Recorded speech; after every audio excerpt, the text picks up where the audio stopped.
Hi everyone, it is Dara for Dear Hallmark, and we're going to talk about A Biltmore Christmas.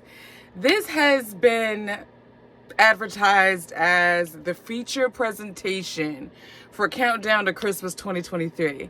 I remember when this was announced in January. Was it January or even late December? Of last year, that Bethany and Christopher were on this project and that they were filming on location.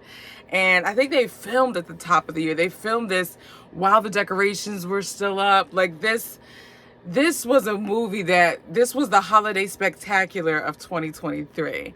It aired on Sunday of Merry Thanksgiving weekend, and this movie, to put it simply, was excellent on all cylinders. I can tell that money, cash money, dinero, yen, Skrilla, cheese, cheddar was put into this movie, and I'm appreciative of it.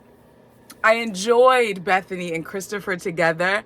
I think they were perfectly casted. I thought they had amazing chemistry.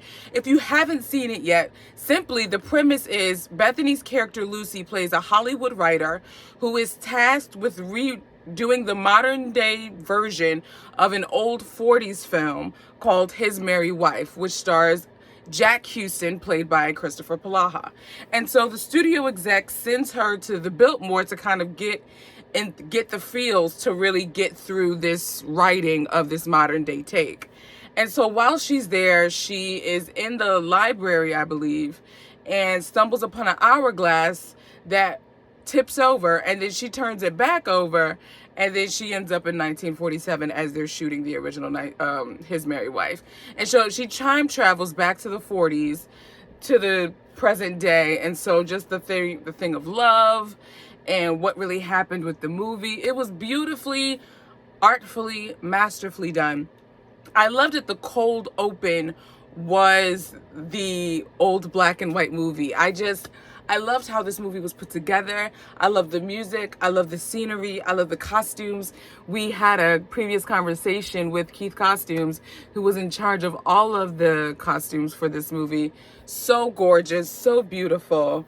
Christopher Palaha.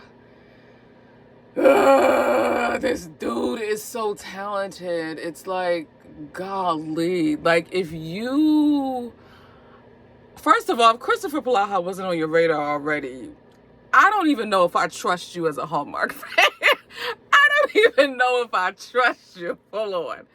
But this dude is by far top tier Hallmark talent. I mean, we saw that in Dickens of a Holiday, right? With Brooke Dorsey. But this dude is top tier Hallmark talent. And this just further solidifies him on my Mount Rushmore of just people who cannot lose. Like, he kills it. And then Bethany Joy, I love her and what she brings to Hallmark. I know she's going to kill it, whatever movie it is. I don't have to worry. I don't have to fret. If she's in it, I know I'm going to believe her and whatever character she's playing. She embodies the role of the character that she's playing. And like, she was that in Unexpected Christmas. I believed her as that marketing exec. Here, I believe her as a Hollywood writer. I want to see a non-holiday movie from her. I know she has her podcast with her One Tree Hill ladies, what's it called, Drama Queen, and that's popping off, and she's doing things with her vintage newspaper called Modern Vintage. But I would love to see if she has more time on her schedule to do a non-holiday Hallmark movie, because I miss her doing those. The first one that comes to mind is Just My Type, where she played opposite Brett Dalton. Now that's another dude I miss too on Hallmark movies. The last time I saw him was One December Night, which was I think that was 2021 as well. Such a stellar movie. Or was that last year? I think that was last year, because Holiday in Harlem was last year too. I get my years confused. But yeah, you guys, this movie is a gem. It's a treasure. And I think I'm going to we're at a halfway point now. And so I think just as and this is me ruminating, meditating, marinating on this idea of kind of giving you my top 5 so far to see if it changes. Because kind of do like a midterm check-in, and see if my top 5 change. Like, give you my top 5 now and then see if it changes at the end, or just save it all for the end. I don't know what I'm gonna do. I guess we'll find out. We'll find out. My favorite scene, without a doubt. Actually, I have 2 favorite scenes that are tied. One, I have to acknowledge the piano scene with both of them at the piano. I mean, the coziness, the fireplace, the voices. It's like chestnuts roasting over an open fire. So how can you not get into the feels? You know what I mean? I think one that kind of just inches over that, just like, it inches over it, kind of like this much,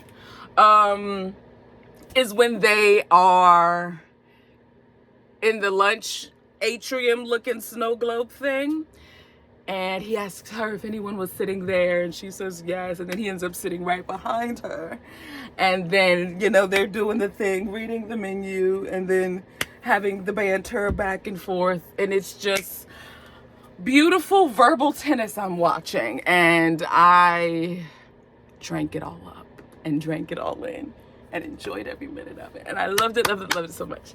You guys, this movie was stellar. The ending. I loved the ending. Both from the Palaha perspective, and then the surprise cameo at the end. I thought that was precious. I loved it because I was like, what? Wait a minute. So I loved that. And this movie is just a treat. This should have been a Hallmark Hall of Fame movie. They should have made this a feature film, did almost like a Lovelocks situation, and really put your shoulder, your foot in it, like put your whole foot in it, and just give it all the monies so that it could be a 2-hour presentation, because I think it would have been really, really cool. Really, really cool. I still want them to do another Timeless Christmas, because I think that's another one of my favorite Hallmark Christmas movies with Ryan Pavey and Erin Cahill. I want them to do another one of that. And I want to see Ryan Pavey in another character like that, because that's my favorite role that he's ever played in any of his Hallmark movies, was that role in A Timeless Christmas. Killed it. I think that's all I have to say in my Hallmark heart about A Biltmore Christmas. I want to know what you think. I was perusing the Facebook and Instagram streets, and I think needless to say, only a very minute minority did not appreciate the movie, but a vast majority did. So I would love to know where you stand in your Hallmark heart. Let me know where your Hallmark heart is filled. What scene impacted you, impressed you the most? Where does your Hallmark heart belongs as it pertains to this movie? All right, well, if this is your first time watching me, be sure to subscribe. And 2, if there are reviews, you're like, hold on, did she watch Catch Me If You Claus? Did she even watch Holiday Hotline? Like, what are we doing? I reviewed that on the podcast. So you're going to want to make sure you subscribe to the podcast as well, because I got to split it up. Sometimes your girl don't always want to be made up, okay? Sometimes I just want to talk to you straight, no chaser. And sometimes I just want to elaborate my thoughts a little bit more than what I allow myself to do here on the YouTube. So that's why I have the podcast. And do I talk like this sometimes? Yes. Do I talk like this all the time? No. But you can expect to hear this voice at least once during the podcast episode. And so be sure to subscribe to the podcast episode. There's links and stuff in the description box here, so you can just millie about the home of Dear Hallmark. Follow me on Instagram. I've been doing giveaways, and so you want to make sure that you're following. I also do sneak peeks on there of upcoming Christmas movies. So again, you're going to want to make sure you follow Dear Hallmark on Instagram, because I have all the goodies for you.